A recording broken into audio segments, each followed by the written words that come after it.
அன்பான நண்பர்களே, நாம் கேட்டுக்கொண்டிருப்பது வீரயுக நாயகன் வேல்பாரி.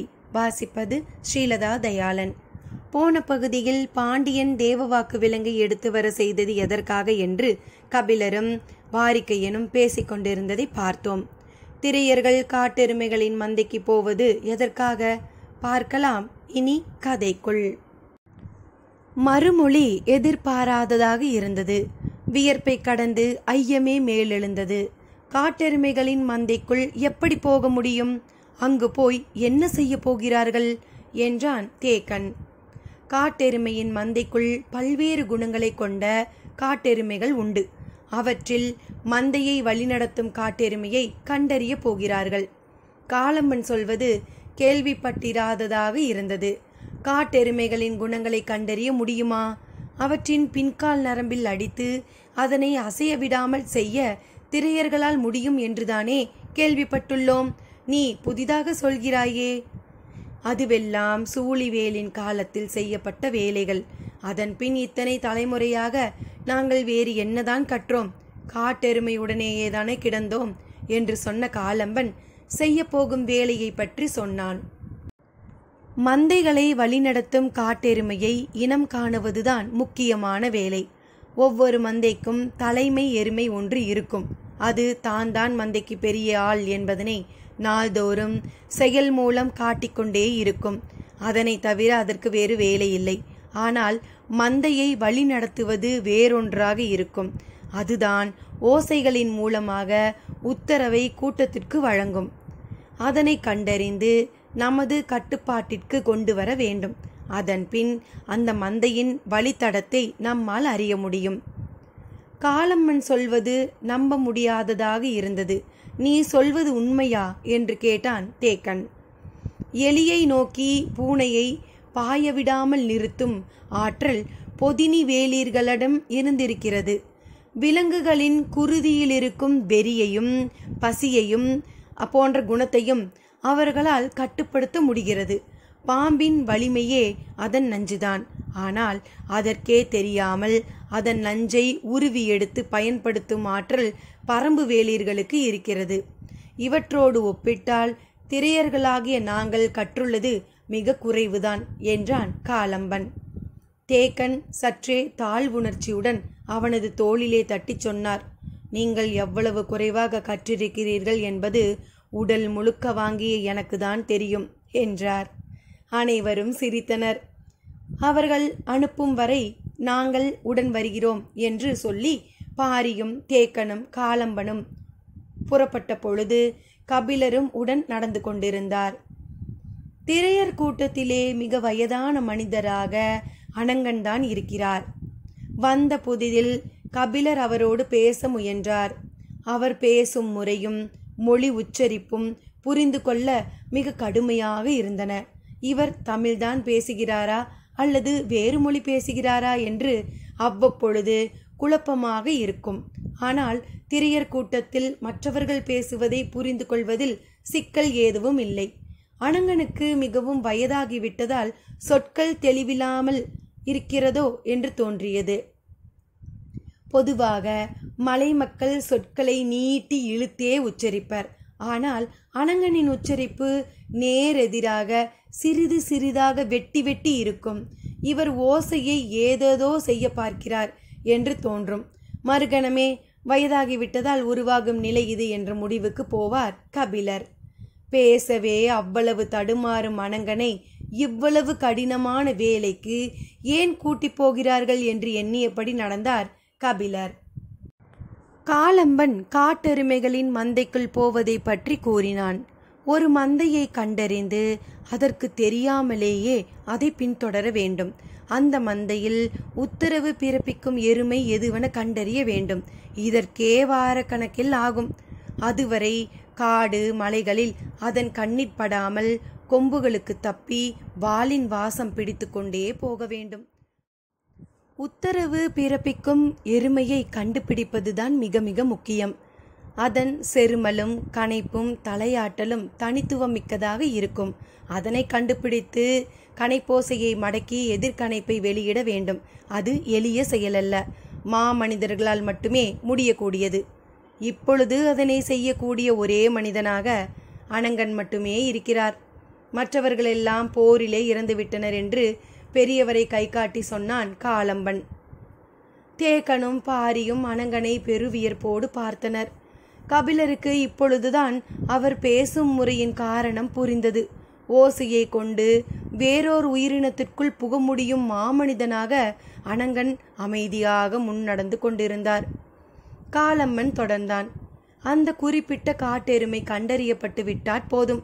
அதன் பின் நடக்க வேண்டியவற்றையெல்லாம் மற்றவர்கள் பார்த்து கொள்வார்கள். இவ்வளவு எளிதாக சொல்கிறானே என்கின்ற வியர்ப்போடு பார்த்தான் தேக்கன். முன்னால் போகின்ற அறுவரும் யார் என்பது இப்பொழுதுதான் புரிய தொடங்கியது. காலம்பன் சொன்னான், காட்டெருமை யானையை விட வலிமை வாய்ந்தது. ஆனால் யானையைப் போல கூருணர்ச்சி கொண்டது அன்று. எளிதில் ஏமாறக்கூடியது. ஒருபோதும் அச்சத்தோடு அவற்றை அணுகக்கூடாது. சிறு பூச்சி ஒன்றை நசுக்கி அழிக்கும் ஆணவத்தோடுதான் அதனை அணுக வேண்டும். அதன் முன்புற நெற்றி இரும்பினை விட வலிமையானது. அதனை மட்டுமே அது நம்பியிருக்கும். ஆனால் அதை தவிர முழு உடலும் மிச்சம் இருக்கிறதே. காட்டில் இதுவரை கேள்விப்பட்டிராதவற்றை கேட்கும் புதிய மனிதர்களைப் போல பாரியும் தேக்கனும் காலம்பனின் குரலை கவனித்துக் கொண்டிருந்தனர். கபிலரோ மூவரையும் ஒரு சேர கவனித்துக் கொண்டிருந்தார். காலம்மன் தொடர்ந்தான். ஆண் காட்டெருமை விரைவில் காது கேட்கும் ஆற்றலை இழந்துவிடும். பரம்பின் ஆசான், பரம்பின் தலைவன், பரம்பின் விருந்தினன் ஆகிய மூவரையும் எந்த வேறுபாடும் இல்லாமல் வியர்ப்பின் விளிம்பில் ஒரே நேர்கோட்டில் நிறுத்தினான் காலம்பனின். அவன் சொன்னான், ஆண் காட்டெருமையின் காது மடல்களுக்குள் மயிர்கால்கள் அடர்ந்து முளைக்கும். அவற்றுள் சிறு கோடு வகை பூச்சி இனம் அதிகம் அடையும். அதனை காட்டெருமையால் ஒன்றுமே செய்ய முடியாது. பூச்சி இனம் கட்டும் கூடு காதுகளை அடைத்து கொள்வதாலோ அல்லது தொடர்ந்து உள்ளுக்குள் கொத்தி கொண்டிருப்பதாலோ ஆண் காட்டெருமை கேட்கும் ஆற்றலை முழுமையும் இழந்து விடுகிறது. ஆனால் பெண் காட்டெருமையின் காது மடல்களில் மயிர்கால்கள் முளைப்பதில்லை. எனவே அது காது கேட்கும் ஆற்றலை இழப்பதில்லை. குட்டியோடு நகரும் பெண் காட்டெருமைகளை சுற்றியேதான் ஆண் காட்டெருமைகளின் நடவடிக்கைகள் இருக்கின்றன. பெண் காட்டெருமைகள் மிக கட்டுப்பாடு கொண்டவை. அவை வழிநடத்தும் தலைமையின் கனைப்பொலி கொண்டே செயல்படுபவை. மந்தைகளை வழிநடத்தும் பெண் காட்டெருமை வயதானதாக இருக்கும். அதனை அறிந்து பின்னங்கால் நரம்பை சரிக்க வேண்டும். அதன் வேகத்தை முழுமுற்றாக கட்டுப்படுத்திய பின் நம்முடைய வேலையை தொடங்க வேண்டும். சீண்டலின் மூலமும் செருமலின் மூலமும் நாம் அதனை முன்னகர்த்தி செல்லலாம். மந்தை முழுமையையும் அது நகர்த்தி கொண்டு வந்துவிடும். ஆனால் இந்த கட்டத்தை அடைவது எளிதன்று. வேலையை செய்யப்போன 6 பேரையும் ஒரே நாளில் முட்டி தூக்கி கொன்ற நிகழ்வுகள் நிறைய இருக்கின்றன. காட்டெருமைகள் நாள் முழுவதும் இளைக்காமல் ஓடக்கூடியவை. எந்த மேட்டிலும் பள்ளத்திலும் இடைவிடாது ஓடுபவை. அவற்றின் ஓட்டத்திற்கு முழு நாளும் தாக்குப்பிடிக்கக்கூடியவன்தான் இந்த பணிக்குள்ளே இறங்க முடியும்.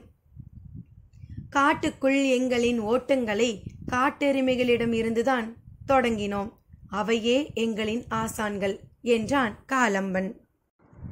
ஏறக்குறைய பேச்சற்று இருந்தனர் மூவரும். தேக்கனுக்கு நிறைய கேள்விகள் உருவாயின. ஆனால் அவையெல்லாம் மிக எளிதான கேள்விகள். காட்டெருமைகளின் காது மடல்களுக்குள் நுழைந்து காலம்பன் பேசிக் கொண்டிருக்கிறான். அவனிடம் போய் இதனையா கேட்பது என்று தோன்றியதால் எதையும் கேட்கவில்லை. அமைதியே நீடித்தது.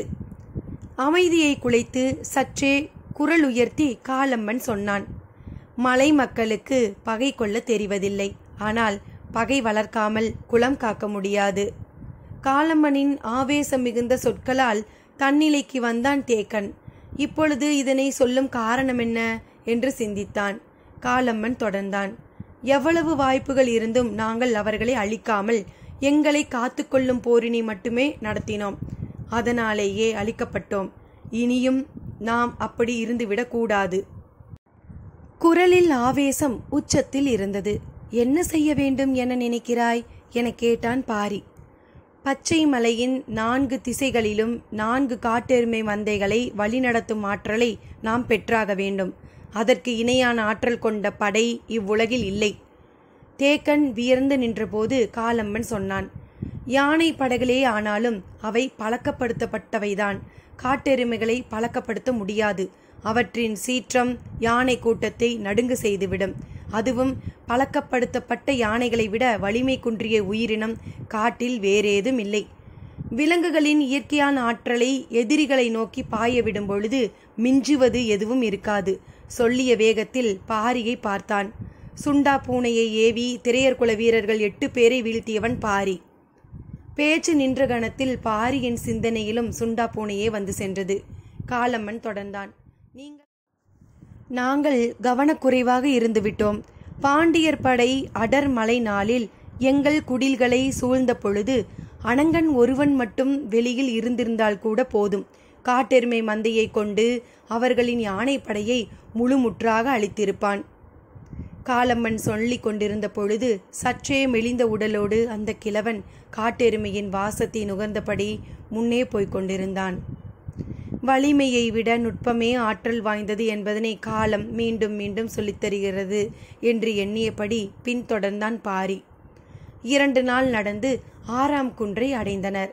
இங்குள்ள மக்கள் எதிரிலுள்ள வவ்வால் மலையின் பின்புற சரிவில் ஒரு மந்தை மேய்வதாக சொன்னார்கள். ஆபத்தான சரிவு பகுதி அது. அதில் இறங்கி போவது கபிலருக்கு நல்லதன்று.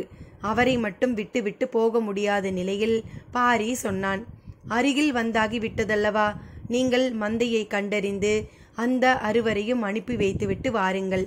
நான் கபிலரை அழைத்து கொண்டு எவ்வியூர் திரும்புகிறேன் என்றான். தேக்கனும் காலம்பனும் சரி என்று சொல்லி இருவரையும் அனுப்பி வைத்தனர். பாரியும் கபிலரும் எவ்வியூர் நோக்கி நடக்கத் தொடங்கினர். பேச்சு காலம்பன் சொன்னதை பற்றியதாக இருந்தது. பகை வளர்க்காமல் குலம் காக்க முடியாது என்று காலம்பன் சொல்கிறானே, அது சரிதானா என கேட்டான் பாரி. பகை காட்டினுள் விளையும் நெருப்பு போல பரவிக்கொண்டும் ஆற்றலை பெருக்கிக் கொண்டும் இருக்கும் என்று கபிலர் சொல்லி முடிக்கும் முன் பாரி சொன்னான். ஆனால் அழித்து கொண்டே இருக்கும்.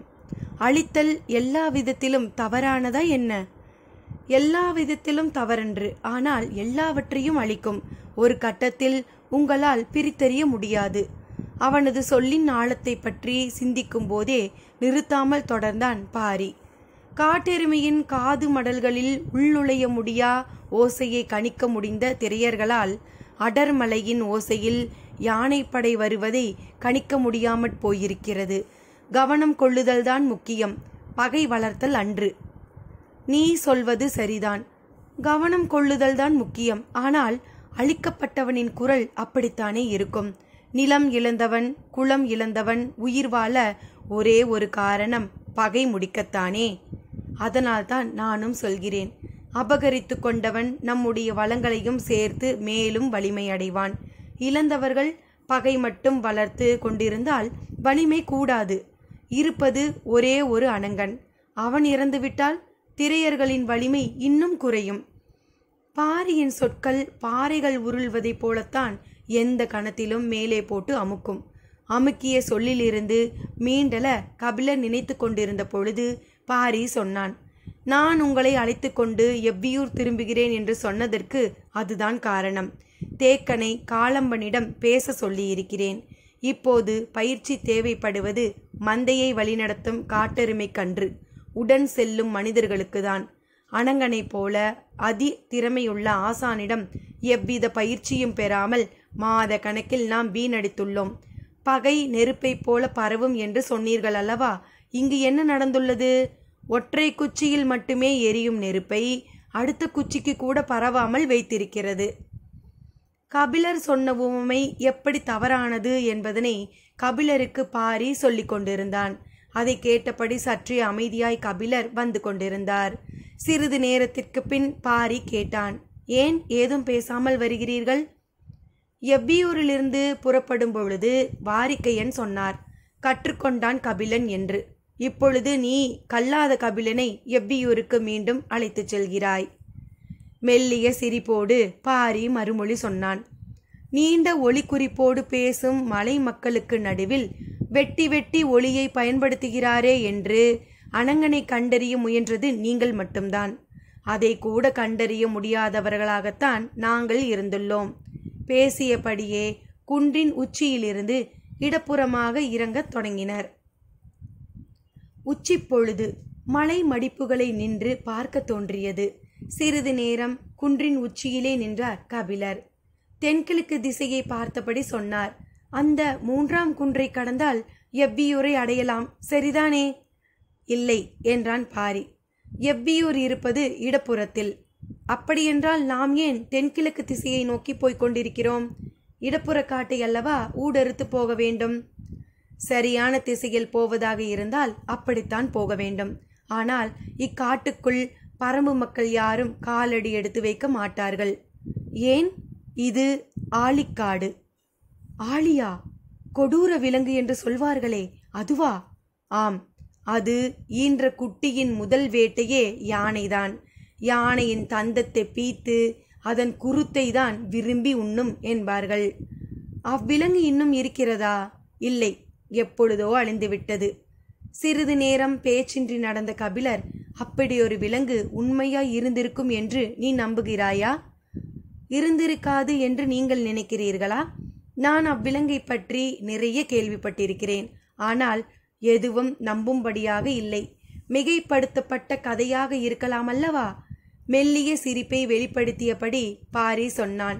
வெறும் கதைகளை நம்ப நாங்கள் குழந்தைகள் அல்ல. அப்படியென்றால் வேறு எதை வைத்து சொல்கிறாய்? குகை பாறைகளில் முன்னோர்கள் வரைந்த ஓவியம் எதுவும் இருக்கிறதா? இல்லை, அவற்றை விட பெரிய சான்று இருக்கிறது. என்ன? இம்மலைத்தொடர் முழுவதும் எறும்பு கூட்டங்கள் போல அலைந்து திரியும் யானைகள் எதுவும் இன்று வரை ஆழிக்காட்டுக்குள் நுழைவதில்லை. கபிலர் மிரண்டு நின்றார். உயிரினங்களிலேயே அதிக நினைவாற்றல் கொண்டது யானைதான். ஆம் என்று தலையசைத்தார் கபிலர். அது மட்டுமன்று, யானைகளுக்கு மனிதர் சொல்லும் கதைகள் தெரியாது. பாரியின் சொல் கேட்டு மீள முடியாமல் நின்ற கபிலர் சற்று நேரம் கழித்து கேட்டார். உங்களை பொறுத்தவரை ஆழி இருந்தது வியற்பன்று, அழிந்ததுதான் வியர்ப்பு, அப்படித்தானே? இல்லை என்றான் பாரி. எங்களை பொறுத்தவரை ஆழி அழிந்ததில் வியற்பேதும் இல்லை. ஏன்? அழிவுகளை மட்டுமே செய்யும் உயிரினம் காட்டில் நிலைத்து வாழ முடியாது. ஏனென்றால் அது இயற்கைக்கு எதிரானது. கபிலர் நிற்கும் இடம் நோக்கி மேலேறினான் பாரி. விதையை நடாதவன் கிளையை ஒடிக்க இயற்கை அனுமதிக்காது. கண்ணுருட்டி பார்த்து கொண்டிருந்த கபிலரின் தோளிலே கையை வைத்து பாரி சொன்னான். இயற்கையை அழிப்பவரை இயற்கை அழிக்கும். அத்தியாயம் 64. பாரியும் கபிலரும் எவ்வியூருக்கு வந்து சேர்ந்தபோது இரவாகி விட்டது. தொடர்ந்து 4 நாட்கள் நடந்ததால் கபிலரின் கால்கள் துவண்டு போய் இருந்தன. நீண்ட ஓய்வு தேவைப்படுகிறது என்ற எண்ணத்தோடு எவ்வியூருக்குள் நுழைந்தார். இந்த எண்ணம் வரும்போதெல்லாம் அனங்கன் நினைவுக்கு வந்துவிடுகிறான். இந்த வயதிலும் காட்டெருமை மந்தைக்குள் நுழைய என்ன ஒரு தினவு வேண்டும்? நுழைந்துவிட்டால் எந்த கணமும் பல மடங்கு வேகத்தோடு ஓட வேண்டும். அந்த ஓட்டம் என்றைக்கு முடியும் என்று சொல்ல முடியாது. எப்படி இதுவெல்லாம் அனங்கனால் முடிகிறது என்று எண்ணிக்கொண்டே உள்நுழைந்தார் கபிலர். தேவவாக்கு விலங்கை எடுத்துக்கொண்டு பரம்பின் அடற்காட்டுக்குள் தொடர்ந்து எத்தனை நாட்கள் எப்படி திரியர்களால் ஓட முடிந்தது என்ற கேள்விகளுக்கான முடிச்சுகள் எல்லாம் தன் போக்கில் அழிந்துவிட்டன. பாரி வந்ததை அறிந்து முடியன் அவர்களை நோக்கி வேகமாக வந்தான். ஏதோ ஒரு செய்தி அவனுக்காக காத்திருக்கிறது என்பதனை கபிலர் உணர்ந்தார். வேட்டுவன் பாறையிலிருந்து நீலன் அனுப்பியுள்ள வீரர்கள் வந்துள்ளதாக அவன் சொன்னான். நீலன் வராமல் ஏன் வீரர்களை அனுப்பியுள்ளான் என்று எண்ணிய கபிலர், சரி நான் போய் ஓய்வெடுக்கிறேன் என்று சொல்லி விடை பெற முயன்றார். வந்துள்ள செய்தி உங்களோடு தொடர்புடையது என்றான் முடியன். கபிலர் சற்றே வியர்ப்படைந்தார். எனக்கு என்ன செய்தி வந்திருக்கப் போகிறது என்று சொல்லிக் கொண்டிருக்க வீரர்கள் இருவர் அறைக்குள் வந்தனர். பாரியையும் கபிலரையும் வணங்கிவிட்டு, உங்களை பார்க்க 3 வந்துள்ளனர் என்று கபிலரை பார்த்தபடி சொன்னார்கள். என்னை பார்க்கவா என்று திகைப்புற்று கேட்டார் கபிலர். கபிலர் கேட்டு முடிக்கும் முன் பாரி சொன்னான், கபிலரை பார்க்க வந்துள்ளவர்களை அழைத்து வந்திருக்கலாமே, ஏன் நிறுத்தி வைத்து வந்தீர்கள்? வீரர்கள் சொன்னார்கள்.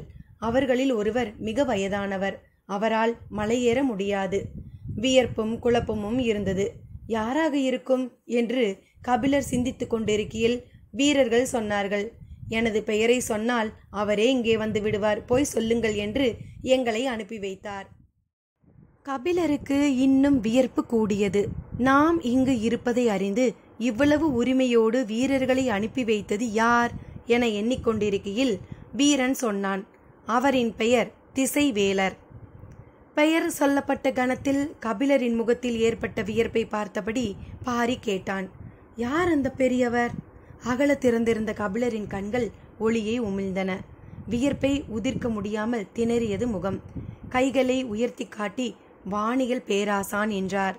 சொல்லை உச்சரித்த விதத்திலேயே அவரின் பாலுள்ள வாஞ்சியும் மதிப்பும் வெளிப்பட்டன. அதை பார்த்து மகிழ்ந்தபடி பாரி சொன்னான், அவரை சிவிகையில் வைத்து சுமந்து வர சொல்லிவிடலாமா? வேண்டாம் பாரி, அவர் மிக வயதானவர்.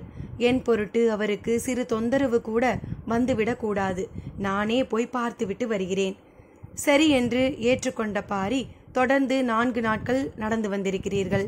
மிகவும் களைப்பாக இருக்கும். ஒரு நாள் ஓய்வெடுத்துவிட்டு பிறகு புறப்படுங்கள். வந்துள்ளது பேராசான். எனது மனம் எப்படி ஓய்வெடுக்கும் பாரி? தாயை தேடும் கன்று எத்தனை மலைகளை கடந்தாலும் துவண்டு விடவா செய்யும்? அவரது உணர்ச்சிக்குள் இருக்கும் உண்மையை பாரியால் உணர முடிந்தது. தேக்கன் இருந்தால் உடன் அனுப்பி வைக்கலாம், அவனோ காலம்பனோடு இருக்கிறான் என்று சிந்தித்தபடியே உதிரணியை அழைத்து கொண்டு போகச் சொன்னான். சரி என்று ஏற்றுக்கொண்டு விடை பெற்று குடிலுக்குள் போனார் கபிலர். மறுநாள் காலை எழுந்ததும் கபிலர் புறப்பட்டு விட்டாரா என பாரி கேட்டான். அவர் இந்நேரம் ஆதிமலையின் பாதி தொலைவை கடந்திருப்பார் என்றனர் வீரர்கள். கபிலர் வேட்டுவன் பாறைக்கு வந்தபோது திசைவேலர் வந்து 5 நாட்களுக்கு மேல் ஆகியிருந்தது. அவரை காணும் பொழுதை கனவு போல சுமந்து வந்தார் கபிலர். எத்தனை ஆண்டுகளாகி விட்டன! விரிவடங்கா வானத்தின் விந்தைகளை பேசி முடியாத நாட்கள்தான் எத்தனை எத்தனை! காலம் கரைகிறதா நகர்கிறதா என முடிவுறாத பேச்சுகளை எண்ணியபடி திசைவேலர் இருந்த குடில் அருகே வந்தார் கபிலர். முதன்முறையாக கபிலர் வேட்டுவன் பாறைக்கு வந்த அன்று அவரை தங்க வைத்திருந்த குடிலது. விரிந்து நீண்ட திரளி மரத்தால் ஆன பலகையில் உட்கார்ந்திருந்தார் திசைவேலர். கபிலர் வருவது தொலைவிலேயே தெரிந்தது. அங்கு இருந்தவர்கள் எழுந்து அவரை வரவேற்றனர். அளவு கடந்த மகிழ்வோடு வந்த கபிலர் திசைவேலரை வணங்கி மகிழ்ந்தார். பெருங்கவியை ஆற தழுவி கொண்டார் திசைவேலர். கண்களில் கசிந்தது பேரன்பு. கபிலர் வந்தது அறிந்து வேட்டூர் பழையனும் நீலனும் குடிலுக்கு வந்தனர். 5 நாட்களாகி விட்டதால் இவர்கள் அனைவரையும் திசைவேலர் அறிவார். ஆனாலும் பெயர் சொல்லி புகழ்ந்தார் கபிலர். நீலனை மகன் போல் என சொல்லி அறிமுகப்படுத்தினார். பேசிக்கொண்டிருக்கும் போது பெண்ணொருத்தி சிறு கூடையில் நாவல் பழம் கொண்டு வந்து வைத்தாள். யாரென பார்த்தார் கபிலர். தனக்கு மகரவாளையில் காரத்துவையல் கொடுத்தவள். கபிலரை வணங்கியபடி அதே சிரிப்போடு அந்த இடம் விட்டு நகர்ந்தாள். இப்போது கைக்குழந்தையோடு இருந்தாள். திசைவேலர் கூடையில் வைக்கப்பட்ட நாவல் ஒன்றை உண்பதற்காக எடுத்தார். அதை கவனித்த கபிலர், வேண்டாம், அதை வைத்து விடுங்கள் என சொல்லி இன்னொரு பழத்தை எடுத்து அவருக்கு கொடுத்தார். உண்பதற்கேற்ப கனிந்துதான் இருக்கிறது, இதை ஏன் வேண்டாம் என்கிறீர் என கேட்டார் திசைவேலர். கபிலர் சொன்னார், அது குழி நாவல், கார்ப்பு சுவை அதிகமாக இருக்கும். அதன் பிறகு எந்த நாவலை தின்றாலும் கார்ப்பு சுவை போகாது. எனவே அதை எடுத்தவுடன் உண்ணக்கூடாது. இதோ சிறு நாவல், இதிலிருந்து தொடங்கலாம், அதற்கடுத்து உண்ண வேண்டியது என்று சொல்லி கூடையை கிளறியபடியே சற்றே பெருத்த வெண்ணாவலை எடுத்தார். திசைவேலர் வியர்ப்போடு பார்த்தார். கபிலர் ஒவ்வொரு நாவலாக எடுத்து திசைவேலருக்கு கொடுத்து கொண்டே அதன் பெயர், தன்மை, சுவை நுட்பம் என பழத்தின் சிறப்புகளை கூறி மகிழ்ந்தார். கூடையில் இருந்த அனைத்து பழங்களை பற்றியும் அவரால் விளக்க முடிந்தது. அருகில் இருந்த வேட்டூர் பழையனும் நீலனும் வியற்பேறிய விழிகளோடு பார்த்து கொண்டிருந்தனர். பழத்தை உண்டபடி நீண்ட நேரம் பேசிக்கொண்டிருந்தனர். சிறிது நேரம் நடந்து கொண்டே பேசுவோம் என சொல்லி புறப்பட்டனர். வலக்கையை ஊன்றுகோலில் அழுத்தி இடக்கையை தோதாக பிடித்து அழுத்தி எழுந்தார் திசைவேலர். வலது காலை மடக்கி நீட்ட முடியாத நிலையை பற்றி பேசியபடியே இருவரும் சிறிது தொலைவு நடந்தனர். அவர்கள் தனியாக பேச விரும்புவது அனைவருக்கும் புரிந்தது. எனவே மற்றவர்கள் குடிலிலேயே இருந்தனர். கோல் ஊன்றி நடந்தபடியே திசைவேலர் கேட்டார், பரம்பில் வாழ்வனுபவம் எப்படி இருக்கிறது? இதுதான் வாழ்வு என தோன்றுகிறது. முதல் சொல்லே முழுமை கொண்டிருந்தது. சற்றே திகைப்புற்றார் திசைவேலர். கபிலர் உச்சரிக்கும் சொற்களின் வலிமையை நன்கு உணர்ந்தவர் அவர். கபிலர் தொடர்ந்தார். இயற்கையை பற்றிய மனித பேரறிவு இங்குதான் சேமிக்கப்பட்டிருக்கிறது. வாழ்வு முழுவதும் நான் கற்றுக்கொண்டவற்றை வந்த முதல் நாளே என்னை எடை போட்டு பார்க்க வைத்தவர்கள் பரம்பு மக்கள். கபிலர் உணர்ச்சி மேலிட்டவராக இருக்கிறார் என திசைவேலருக்கு தோன்றியது. எண்ணற்ற செடி கொடிகளும் எண்ணிலடங்காத பூக்களும் இவர்கள் பெயரிட்டு அடையாளப்படுத்தி உள்ளனர். இத்தனை வகையான பூக்களையும் அதன் பெயர்களையும் நாம் எங்கேயும் காண முடியாது என்று சொன்ன கபிலர் மிக மகிழ்வோடு சொன்னார். கடந்த வாரம் நாங்கள் அடற்காட்டுக்குள் மிக முக்கியமான வேலைக்காக சென்று கொண்டிருந்தோம். அப்போது என்னுடன் வந்த பாரி ஓரிடத்தில் அப்படியே நின்றான். என்ன காரணம் என புரியாமல் உடன் வந்த அனைவரும் நின்றோம். பாரி எதை கவனிக்கிறான் என்பதனை அனைவரின் கண்களும் உற்று நோக்கின. பாறையின் மீது வேர் போல தேன் நிறத்தில் படர்ந்து இருந்த சிறு கொடியில் மலர்ந்திருந்தது பூ. அதன் இதழ்கள் காற்றடிக்கும் போது சாய்ந்து எரியும் சுடர் போல இருந்தது. அதை பார்த்தபடி பாரி சொன்னான், இந்த வகை பூவை இதுவரை நான் பார்த்ததில்லை என்றான். ஆம், இது புதுவகையான செடியாக இருக்கிறது என்றனர் மற்றவர்கள். உற்று பார்த்து கொண்டிருந்த பாரி, இந்த பூவுக்கு நீங்கள் ஒரு பெயர் சூட்டுங்கள் என்றான். பூவுக்கு எப்படி பெயர் சூட்டுவது? நிறம் கொண்டா, மனம் கொண்டா, அதன் தனி சிறப்பு அறிந்தா என்று எண்ணங்கள் ஓடியபடியே இருந்தன. கபிலர் உற்சாகத்தோடு பேசுவதை கேட்டபடி நடந்து கொண்டிருந்த திசைவேலர், என்னதான் பெயர் சூட்டினீர் என்றார். அந்த பூவை பார்த்த கணமே பாரியின் எண்ணத்தில் பெயர் தோன்றியிருக்கும். அந்த பெயர் பூவின் வேரிலிருந்து விளைந்ததாக இருக்கும். அதே போன்ற தோற்றம் கொண்ட பூக்களுக்கு என்ன பெயர் உள்ளது என அனைத்தையும் ஒப்பிட்டு பெயரை சிந்தித்திருப்பான் பாரி. எனவே நான் உடனடியாக ஒரு பெயரை சொல்லிவிட முடியாதல்லவா, சிந்தித்து சொல்கிறேன் என்று கூறியுள்ளேன் என்றார். நீங்கள் பெயர் வைக்கும் வரை அது பெயரற்ற பூதானா? திசைவேலரின் சொல்லுக்குள் சற்றே எள்ளல் இருப்பது போல் கபிலருக்கு தோன்றியது. திசைவேலர் தொடர்ந்தார். அந்த செடி வேறு இடத்திலும் இருக்குமல்லவா? அங்கு அதற்கு பெயர் சூட்டப்பட்டிருக்கலாம் அல்லவா? இருக்கலாம், வேறு எங்கேயாவது அந்த செடி இருக்கலாம். அதற்கு மனிதர்கள் பெயர் சூட்டி இருக்கலாம் என்றார் கபிலர். தலையை நிமிர்த்தாமலேயே மெல்லிய குரலில் திசைவேலர் கேட்டார், அப்படியென்றால் அறியாதவர்களுக்கு நடுவில் இருப்பதை அறிவென்று ஏற்க முடியுமா? திசைவேலரின் சொல் அதிர்ச்சியை கொடுத்தது. அறியாதவர்கள் என்று பரம்பு மக்களையா சொல்கிறார்? நம்ப முடியாமல் கேட்டார். எப்படி இப்படி ஒரு சொல்லை சொன்னீர்கள்?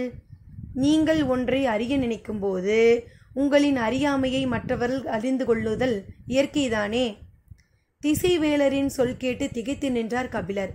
அவருக்குள் இந்த சொல் உருத்திரண்டு வர பூ மட்டும் காரணமல்ல என்பது புரிய தொடங்கியது. திசைவேலர் சொன்னார், இயற்கை பற்றிய மனித பேரறிவு இங்குதான் சேமிக்கப்பட்டிருப்பதாக சொன்னீர்களே, அது சரிதானா? பதற்றம் உடலெங்கும் பரவியதை உணர முடிந்தது. பரம்பே தனது உடலாக மாறிவிட்டதை போல இருந்தது. அதன் மீது சொல் கொண்டு எறிவதை கூட உடல் ஏற்க மறுக்கிறது. ஆனாலும் தன்னை நிதானப்படுத்தியபடி கபிலர் கேட்டார், சரியில்லை என்று எப்படி தோன்றியது உங்களுக்கு? தனது உள்ளங்கையில் இருக்கும் ஒன்றின் ஆற்றலையே மதிப்பிட முடியாதவர்களாக இவர்கள் இருப்பதால். எதை சொல்கிறீர்கள்? தேவாங்கு விலங்கை சொல்கிறேன். புது பெயராக இருக்கிறது என நினைத்த கபிலர் தேவவாக்கு விலங்கைத்தான் இப்படி சொல்கிறார் என புரிந்து கொண்டார். அதன் ஆற்றலை பரம்பு மக்கள் புரிந்து கொள்ளவில்லை என்றா சொல்கிறீர்கள்?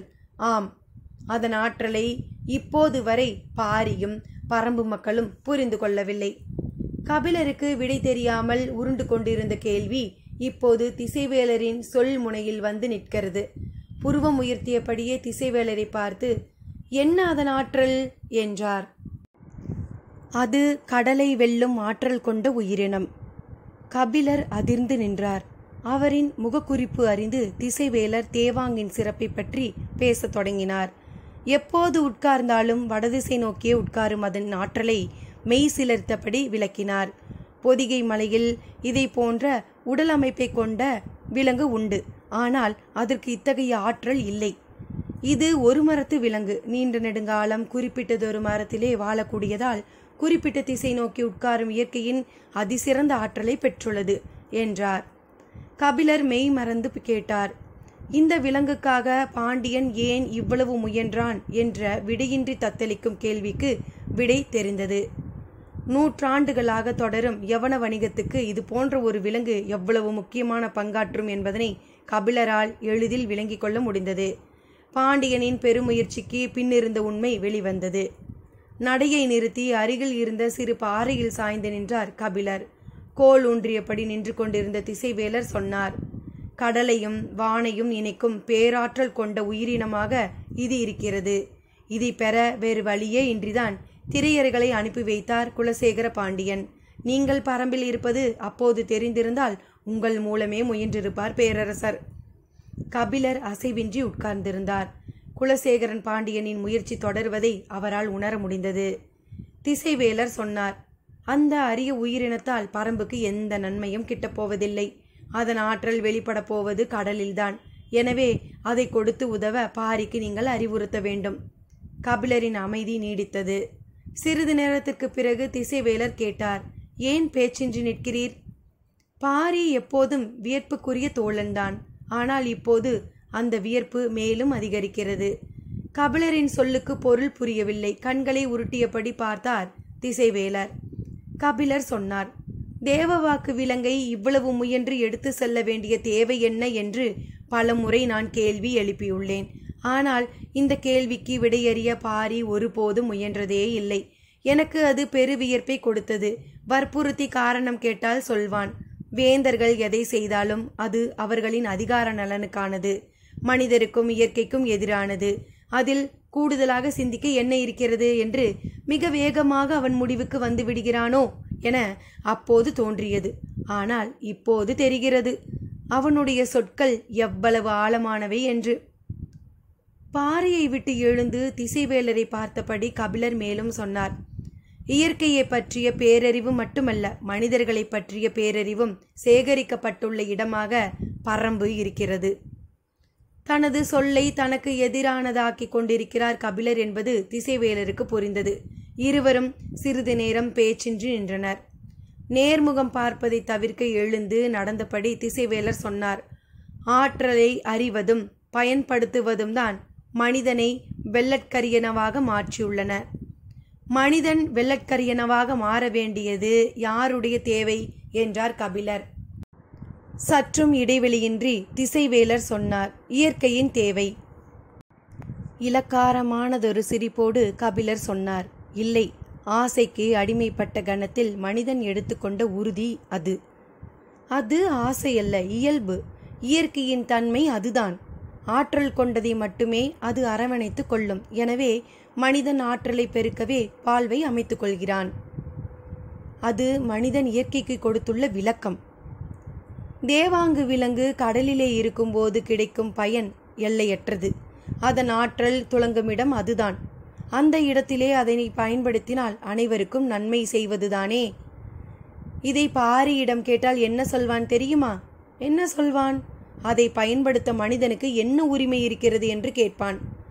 திசைவேலரின் நடையில் வேகம் கூடியது. இந்த கேள்வியை எப்போதோ கடந்து வந்துவிட்டனர் நம் முன்னோர்கள். மலைக்காடுகளில் மட்டுமே விளைந்த தானிய கதிரின் விதைகளை சேகரித்து நதிக்கரையில் நட்டு வைத்த போதே இதை போன்ற கேள்விகள் எல்லாம் இறந்துவிட்டன. பயனளிக்கும் இடத்தை நோக்கி பாய்ந்து செல்லுதலே வாழ்தலின் விதி என்று கூறிய திசைவேலர் சற்றே சினத்தோடு குரல் உயர்த்தி சொன்னார், நீங்கள் எழுப்புவது இயற்கையின் மீதான உரிமை பற்றிய கேள்வியல்ல, இயற்கையின் இயங்கு விசையை புரிந்து கொள்ளாத அறியாமையிலிருந்து எழும் கேள்வி என்றார். திசைவேலரின் சினத்தை சற்றே எல்லலோடு எதிர்கொண்ட கபிலர் கூறினார், நீங்கள்தான் முதலிலேயே சொல்லிவிட்டீர்களே, அறிவுதான் அறியாமையின் அடையாளம் என்று. சினம் மேலேறாமல் கட்டுப்படுத்த முயன்றார் திசைவேலர். கபிலரை இணங்க வைப்பதுதான் முக்கியமானது. அந்த செயலை வெற்றிகரமாக செய்தாக வேண்டும். அதற்கு ஒரே வழி அவரை கருத்துக்கள் மூலம் வெல்வது மட்டும்தான். எண்ணங்கள் உள்ளுக்குள் ஓடியபடி இருக்க திசைவேலர் சொன்னார், வளையம் அறுக்கும் கிளை ஒடிவதும் வளைந்து கொடுக்கும் கிளை நீண்டு தழைப்பதும் தான் இயற்கையின் அமைப்பு. சொற்களின் வலிமை அறிந்த இருவர் எதிரெதிர் திசையிலிருந்து அதை பயன்படுத்தி கொண்டிருந்தனர். தேவாங்கில் தொடங்கி அதை தரமறுக்கும் பாரியை நோக்கி உருண்டன சொற்கள். அதை எதிர்கொள்ள கபிலருக்கு எந்த விதமான தயக்கமும் இல்லை. ஆனால் இப்படி ஒரு பணிக்கு திசைவேலர் எப்படி இணங்கினார் என்பதே அவரின் சிந்தனையாக இருந்தது. ஒரு தவளை இடும் முட்டையிலிருந்து பல்லாயிரம் தலைப்பிரட்டிகள் உருவாகின்றன. அவையெல்லாம் உயிர் வாழுமேயானால் இந்த பூமியில் தவளையை தவிர வேறு உயிரினமே இருக்காது. ஒரே ஒரு கொக்கு நாள் ஒன்றுக்கு 8000 தலைப்பிரட்டிகளை விழுங்கி வாழ்கிறது. இந்த அழிவுகளின் மூலம்தான் இயற்கை சமநிலையை பேணுகிறது.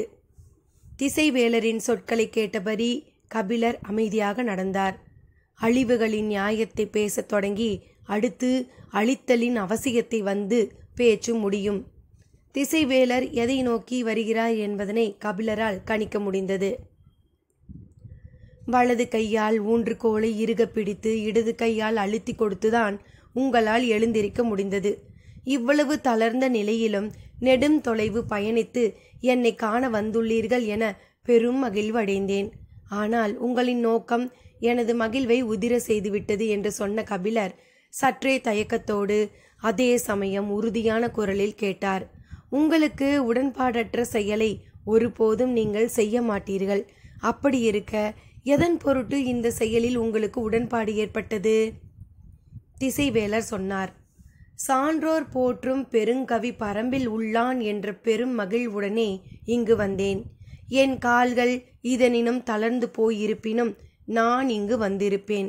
அல்லது உன்னால் மலையிலிருந்து இறங்கி வர முடியாத நிலை ஏற்பட்டிருப்பினும் நான் மலையேறி அங்கு வந்திருப்பேன். ஏனென்றால் வாழ்வு முழுவதும் நான் பயணித்த பாதையில் இப்படி ஒரு ஆற்றல் கொண்ட உயிரினத்தை கண்டதில்லை. திசைவேலரின் குரலில் உணர்ச்சி மேலேறி கொண்டிருந்தது. எனது இளம் பருவத்தில் நாடியை தூக்கி அண்ணாந்து வானத்தை உற்று பார்க்க வைத்தார் என் தந்தை. அதிலிருந்து இன்று வரை வான்கோடுகளின் ஊடேதான் நான் வளைந்து நெளிந்தும் போய்கொண்டிருக்கிறேன். ஒளி அண்டங்களின் மடிப்புகளுக்குள் பேதலித்து நின்ற காலங்கள் எத்தனையோ. முன்னோருக்கு முன்னோர் என எத்தனை தலைமுறைகளாக வானிகளின் வியர்ப்புக்குள் மூழ்கி இருக்கிறேன். கதிரவனும் விண்மீன்களும் இன்றி மூடப்பட்ட அறைக்குள் நம்மால் திசை அறிய முடியும் என்று ஒருவன் சொன்னால் அவனை மூடன் என்று சொல்லியிருப்பேன். ஆனால் தேவாங்கு என்ற இந்த சின்னஞ்சிறு உயிரினம் நம் அறியாமையை தகர்த்துவிட்டது.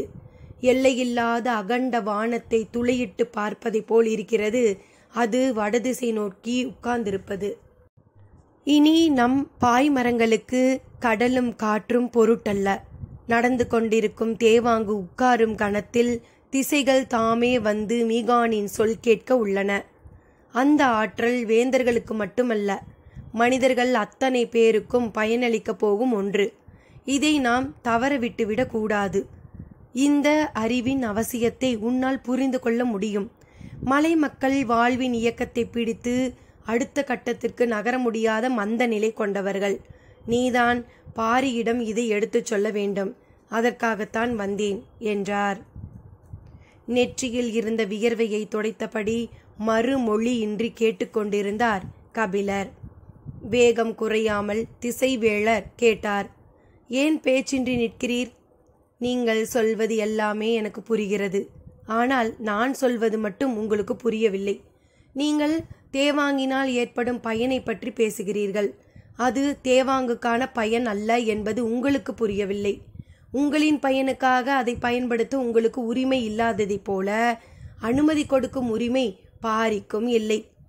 இழக்கக்கூடிய வாழ்விடத்தில் எந்த உயிரையும் இயற்கை உருவாக்கவில்லை.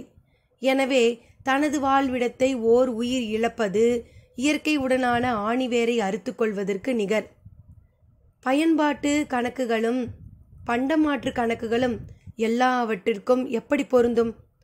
நாடியை தூக்கி வானத்தை பார்த்தபடி உங்கள் தந்தை விதைத்த கனவுக்கு விலை சொல்ல முடியுமா உங்களால்? கபிலரின் குரல் திடமாக ஒலித்தது. சொற்களை செங்குத்தாக கீழ் நோக்கி தள்ள புலவனுக்கு தெரியும். ஆசானாக மதிக்கும் ஒருவரின் மீது அந்த செயலை செய்யக்கூடாது என நினைத்தார். ஆனால் எண்ணங்களை மீறி சொற்கள் உருண்டன. தேவாங்கு மட்டுமல்ல, பாரியும் அப்படித்தான். என்ன விலை கொடுத்தாலும் சினம் கொண்டாலும் வீழ்ந்து பணிந்தாலும் திசை மாற மாட்டான் என்றார். அத்தியாயம் 65. எவ்வியூரிலிருந்து கபிலரை அழைத்து வந்த உதிரன் வேட்டுவன் பாறையில் உள்ள எல்லோருடனும் பேசி நலம் விசாரித்து கொண்டு இருந்தான். திசைவேலரும் கபிலரும் தனியே பேச எழுந்து சென்றபோது நீலனும் உதிரனும் இன்னொரு திசை நோக்கி நடந்து சென்றனர். இரு திசைகளையும் பார்த்தபடி உட்கார்ந்திருந்தார் வேட்டூர் பழையன். கற்றறிந்த அறிஞர்கள் இருவர் வலப்புறம் மெதுவாக நடந்து கொண்டிருக்கும் போது பரம்பின் இணையற்ற வீரர்கள் இருவர் இடப்புறமாக பேசியபடி நடந்து கொண்டிருந்தனர். உதிரனிடம் நீலன் கேட்க வேண்டிய கேள்விகள் நிறைய இருந்தன. எவ்வியூருக்கு கூழையனிடமிருந்து நாள் தவறாமல் செய்தி வந்து கொண்டிருப்பதாக சொல்கிறார்களே என்று தொடங்கினான். ஆம், சேரக்குடியினர் இருவரும் போருக்கான வேலைகளை தீவிரப்படுத்தி உள்ளனர். அந்த செய்திகளை கூழையன் நாள்தோறும் அனுப்பி கொண்டிருக்கிறான். உதயஞ்சேரலை விட குடநாட்டினரிடம்தான் நாம் கூடுதல் விழிப்பு உணர்வுடன் இருக்க வேண்டும் என தோன்றுகிறது. அவர்கள் தளபதி எகல்மாடன் பற்றி மிக கொடுமையான கதைகள் மக்களிடம் பரவி இருக்கின்றன. பிடிப்பட்ட எதிரி நாட்டு வீரர்கள் யாரையும் கன நேரம் கூட அவன் உயிரோடு வைத்திருப்பதில்லையாம். உடல்களை சிதைத்து கொள்வதை அவன் வழக்கமாக வைத்திருக்கிறானாம். கோளூர் சாத்தானின் கைகளை வெட்டிய முடியனின் தலையை எடுக்காமல் நான் ஓய மாட்டேன் என சூளுரைத்தபடி அலைகிறானாம் என்றான் உதிரன். அவன் சொல்லியதை பற்றி சிந்தித்தபடி வந்து கொண்டிருந்தான் நீலன். பரம்பினை சுற்றியுள்ள வேறெந்த நாட்டினருக்கும் இல்லாத வாய்ப்பு குடநாட்டினருக்கு தான் உண்டு. நில அமைப்பின் தன்மையை கணக்கில் கொண்டால் அவர்களால் பச்சை மலையின் நடுப்பகுதி வரை வந்து சேர முடியும். அந்த சாதகமான வாய்ப்பை பயன்படுத்துவதாகத்தான் நினைத்துதான் அவர்கள் ஏமாற்றம் அடைவர். ஏனென்றால் அதன் தொடர்ச்சியாக உள்நுழைந்தால் கரும் பாறை பிளவுகளுக்குள் எளிதாக சூழப்பட்டு முழுமுற்றாக அழிக்கப்பட்டு விடுவர் என்றான். அடுத்த கேள்வியை நீலன் கேட்கும் முன்னர் உதிரன் கேட்டான். சோமபூண்டின் பானம் குடிக்க வந்தபோது மீட்டு வந்த கப்பல் அடிமைகளை பற்றி கூறினாயே, அவர்களின் தலைவன் இன்னும் அப்படித்தான் இருக்கிறானா அல்லது ஏதாவது பேசுகிறானா? இப்போது முழுமையாக குணமடைந்து விட்டான். மிக கொடுமையான காயங்கள் ஏற்பட்டதால் இத்தனை மாதங்கள் ஆகியுள்ளன. ஆனாலும் அவன் எதையும் வாய் திறந்து பேச ஆயத்தமாக இல்லை. எவ்வளவு முயன்றும் அவன் கூட்டத்தின் பற்றிய உண்மை எதையும் தெரிந்து கொள்ள முடியவில்லை. உடனிருக்கும் வீரர்கள் தலைவனின் உத்தரவின்றி ஒரு சொல் கூட உதிர்க்க மறுக்கின்றனர். அவனது கண் அசைவை வைத்தே பணிபுரிகின்றனர். தேர்ந்த போர்க்குடியாக இருக்க வேண்டும். மற்றவர்களுக்கு இவ்வளவு கட்டுப்பாடும் உறுதியும் எளிதில் வராது என்றான். கபிலர் அவரின் ஆசானோடு ஓரிரு நாட்கள் தங்குவார். நாம் போய் அவனை பார்த்து வரலாமா என்றான். விடுந்ததும் புறப்பட்டு போவோம் என்றான் நீலன். கபிலரும் திசைவேலரும் குடிலுக்கு திரும்பும்போது நண்பகல் கடந்திருந்தது. அவர்களுக்கான உணவு ஏற்பாடாகி இருந்தது. திரளி மலப்பலகையில் உட்கார்ந்ததும் திசைவேலர் சொன்னார், உணவு அருந்தியதும் நாங்கள் புறப்படுகிறோம். உங்களின் வலது காலை மடக்கி ஏல முடியாததை பற்றி நீங்கள் சொன்னதால் மருத்துவர்கள் மூலிகைகளை பறித்து வந்து காத்திருக்கிறார்கள். இன்னும் 2 தினங்கள் தங்குங்கள். அவர்களின் மருத்துவத்தால் முழுமையாக குணமடைந்து செல்வீர்கள் என்றார் வேட்டூர் பழையன். மறுமொழி ஏதுமின்றி அமைதியாக இருந்தார் திசைவேலர். வந்த நோக்கம் நிறைவேறாத மனநிலை மட்டுமன்று, இதுவரை தான் கண்டிராத ஒரு கபிலரையும் அவர் கண்டுள்ளார். அவருடைய உணர்வுகள் கொந்தளிப்பாக இருந்தன. பேரரசுக்காக தூது வந்ததைப் போல தன்னை கபிலர் நினைத்து விட்டாரோ என்ற எண்ணமும் இயலாமல் இல்லை. அமைதி நீடித்தது. அதை கண்டு கவனித்து கொண்டிருந்த கபிலர், மருத்துவம் பார்த்து கொண்டு குணமடைந்து செல்வதுதான் நல்லது என்றார். திசைவேலரின் மனம் அதை ஏற்கவில்லை. பரம்பை பற்றி கூறிய சொற்கள் அவரை கூசிக் கொண்டிருந்தன. ஆனால் நீட்டி மடக்க முடியாத வலது கால் அவரது மறுப்பு சொல்லை மடக்கி பிடித்து கொண்டது. என்ன செய்வது என அறியாமல் திணறிக் கொண்டிருந்தவர் கபிலரின் சொல்லுக்கு இணங்கி தலையசைத்தார். மாலை நேரம் நெருங்கியதும் மருத்துவர்கள் பச்சிலைகளையும் மரப்பட்டைகளையும் கொண்டு வந்திருந்தார்கள். திரளி மரப்பலகையில் உட்கார்ந்திருந்த அவரை வலது காலை மட்டும் பலகையின் மேலே நேராக நீட்டச் சொன்னார்கள். திசைவேலரால் செய்யவே முடியாத பெரும் செயலாக அது இருந்தது. வளைந்த கால் அவ்வளவு எளிதில் நீண்டு கொள்ள ஆயத்தமாக இல்லை. அவரால் எவ்வளவு முடியும் என்பதனை கணிப்பதற்கே மருத்துவர்கள் இதை செய்ய சொன்னார்கள். அவர் முடிந்தவரை கால்களை நீட்ட முயன்றார். அரைவட்ட விண்மீன் கூட்டம் ஒருபோதும் நேர்கோட்டு சாட்டை கம்பு வெள்ளியாக மாறாது என்று காலை அழுத்திக் கொண்டே சொன்னார். அவரது சொல்லை கேட்டு சிரித்தார் கபிலர். மருத்துவர்கள் பச்சிலையையும் பட்டையையும் கை கருவிகளால் ஒன்றாக்கி அரைத்து கொண்டிருந்தனர். அடிநரம்பு சுண்டி இழுத்து கொண்டிருந்தது. வலி உச்சந்தலையை தொட்டது. மருத்துவர்கள் அரைத்து கொண்டிருக்கும் மூலிகைகளை பார்த்தபடி என்ன மருந்து இது என கேட்டார் திசைவேலர். மூத்த மருத்துவர் சொன்னார், புலிமுன் ஆடு. திசைவேலருக்கு புரியவில்லை. அவர்கள் சற்றே விளக்குவார்கள் என எதிர்பார்த்தார். மருத்துவர் மூவரும் அவரவர் வேலைகளை கவனித்துக் கொண்டிருந்தனர். தலைமாட்டில் இருந்த கபிலரை பார்த்தார். அவருக்கும் அதற்கான பொருள் புரியவில்லை. மருத்துவர்களை பார்த்து கபிலர் கேட்டார், அப்படியென்றால் என்ன? மூலிகையின் பெயரா? இல்லை, மருந்தின் சேர்மானத்தையும் நோயின் தன்மையையும் வைத்து நாங்கள் முடிவு செய்வோம். எங்களின் மருந்துக்கு முன் இந்த நோயானது புலிக்கு முன் ஆடு போல கன நேரத்தில் பதுங்கி ஒடுங்கும். சில நேரத்தில் நோயும் மருந்தும் புலிக்கு முன் புலி போல சம அளவில் நிற்கும். சில நேரத்தில் மருந்தால் கட்டுப்படுத்த முடியாத அளவில் நோய் இருக்கும். புலியை வீழ்த்தும் யானை போல என்றார் அவர். திசைவேலர் வியர்ப்புடன் பார்த்தார்.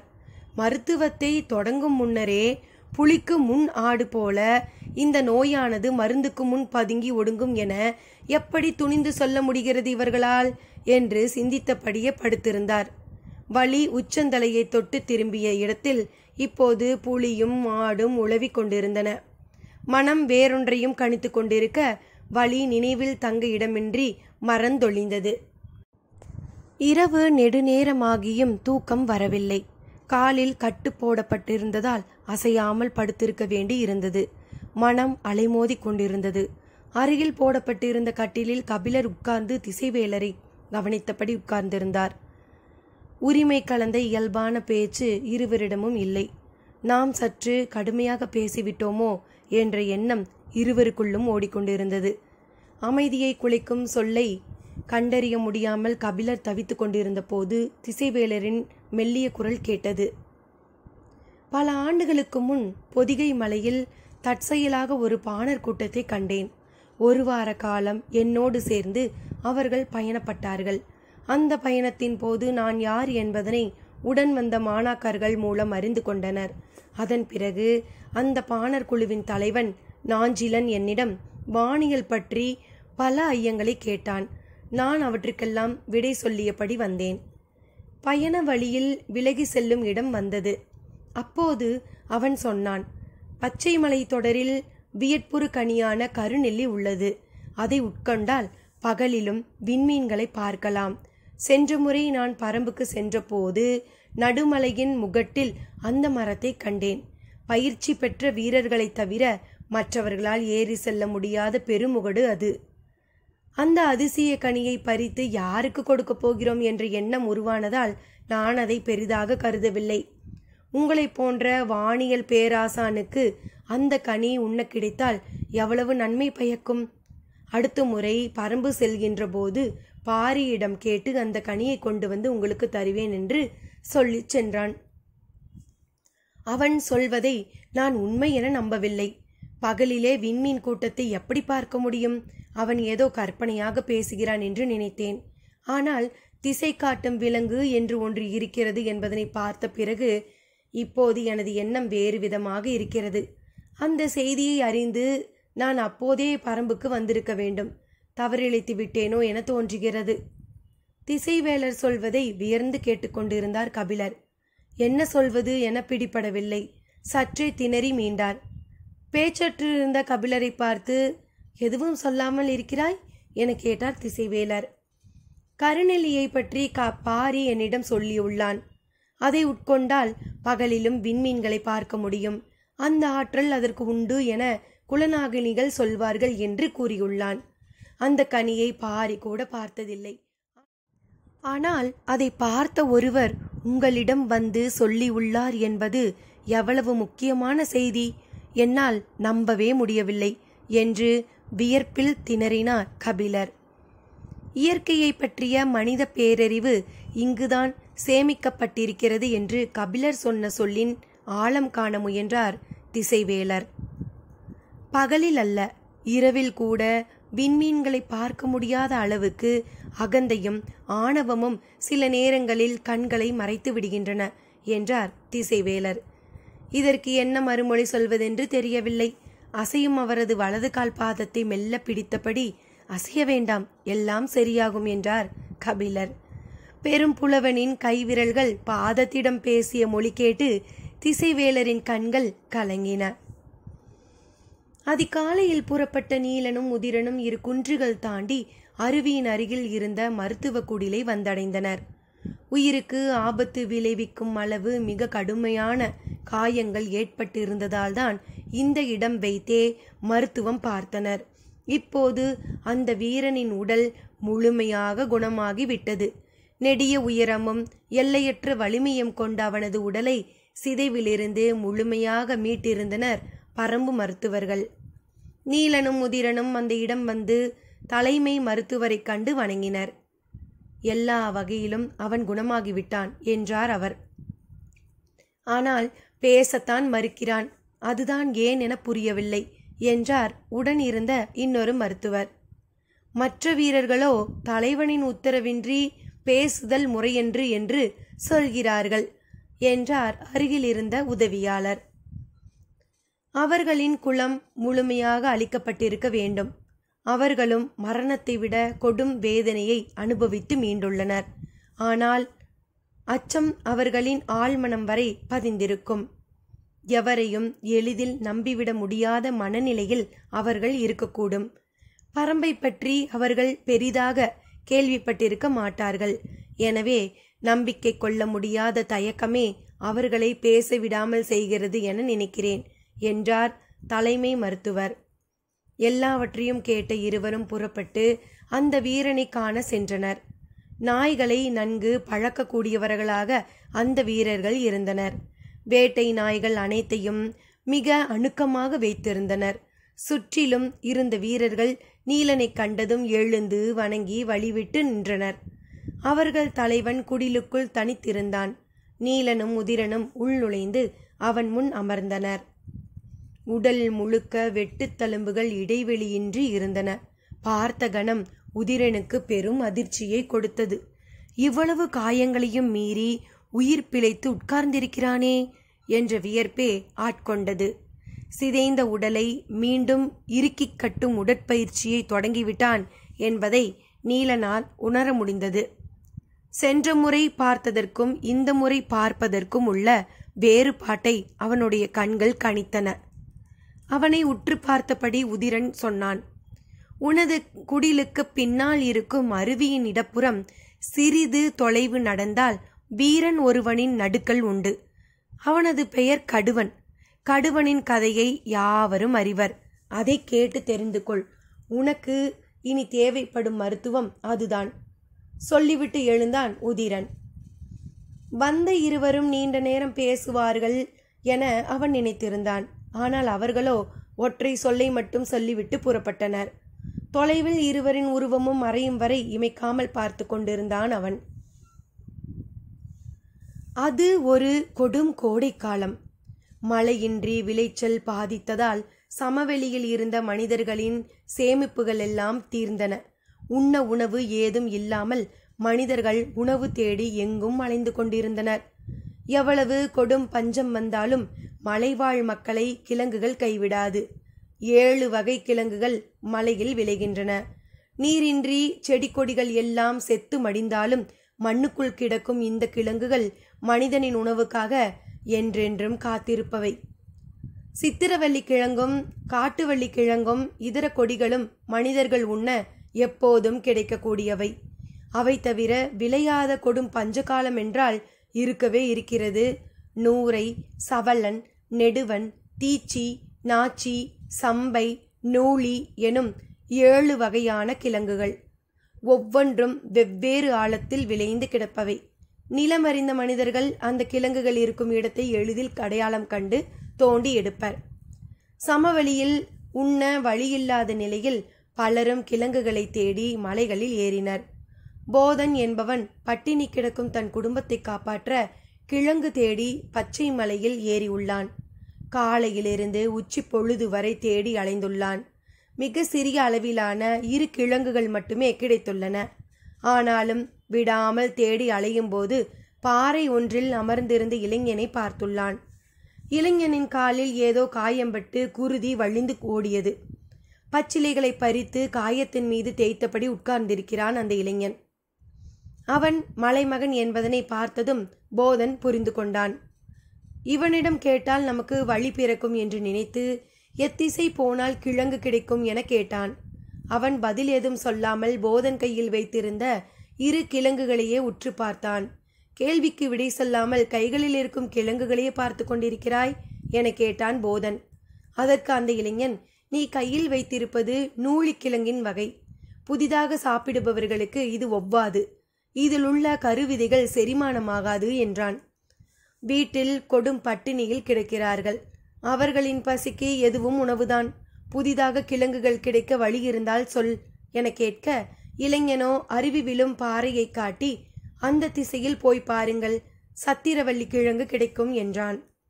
சரி என்று கூறி புறப்பட்டு போது போதன் கேட்டான், நீ பரம்பை சேர்ந்தவனா? ஆம், எனது பெயர் கடுவன் என்றான். அப்படியென்றால் உன்னை நம்பலாம் என சொல்லி கையில் வைத்திருந்த நீர்க்குடுவையையும் கிழங்குகளையும் அவனிடம் கொடுத்துவிட்டு, இதை பார்த்துக்கொள், நான் அந்த இடம் சென்று கிழங்கை தோண்டி வந்ததும் வாங்கிக் கொள்கிறேன் என்றான். அலைந்து தவித்து மிகவும் சோர்வுற்று இருக்கும் ஒருவன் சொல்கிறானே என்று கடுவனும் அதை வாங்கிக் கொண்டு அவனை அனுப்பி வைத்தான்.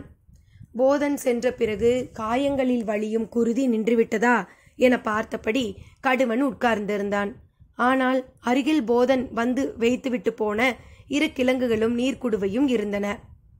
சிறிது நேரத்தில் பெருமுயல் ஒன்று கடுவன் உட்கார்ந்திருந்த பாறையின் வலப்புறமாக தவ்வி புதருக்குள் ஓடியது. பார்த்தவுடன் கடுவனுக்கு போதனின் உயிரற்ற குரல் நினைவுக்கு வந்தது. கொடும் பட்டினியில் குடும்பம் கிடப்பதால் நூலிக்கிழங்கை எடுத்து போகிறான்.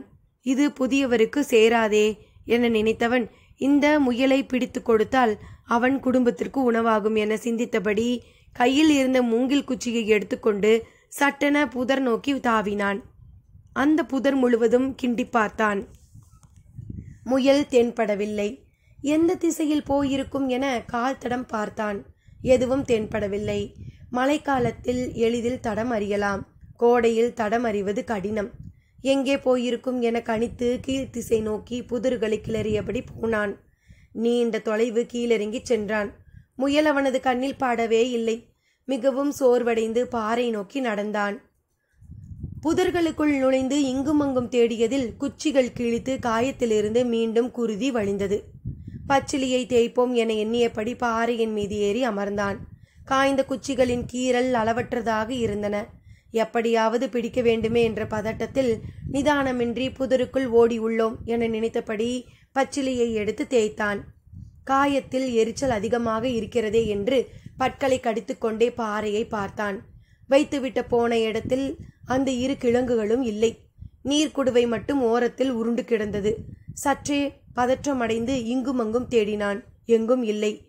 ஏதோ விலங்கு வந்து அதை தின்றுவிட்டு போய்விட்டது என்பது தெரிந்தது. போதன் வந்து கேட்டால் என்ன சொல்வது, என்ன செய்வது என்ற பதற்றத்தில் பாறையை சுற்றி எங்காவது விழுந்து கிடக்கிறதா என தேடினான். எதுவும் கண்ணில் படவில்லை. நேரமாகிக் கொண்டிருந்தது. அடுத்து என்ன செய்யலாம் என சிந்தித்தான். எங்கிருந்தாவது வேறு கிழங்குகளை தோண்டி எடுத்து வந்து விடலாமா என எண்ணிக்கொண்டிருந்த போது தொலைவில் போதன் வருவது தெரிந்தது. போதனுக்கு கடுவன் என்ன பதில் சொன்னான்? திசைவேலரின் மனம் மாறியதா? காத்திருப்போம் சிறிது இடைவெளியில். நன்றி நண்பர்களே.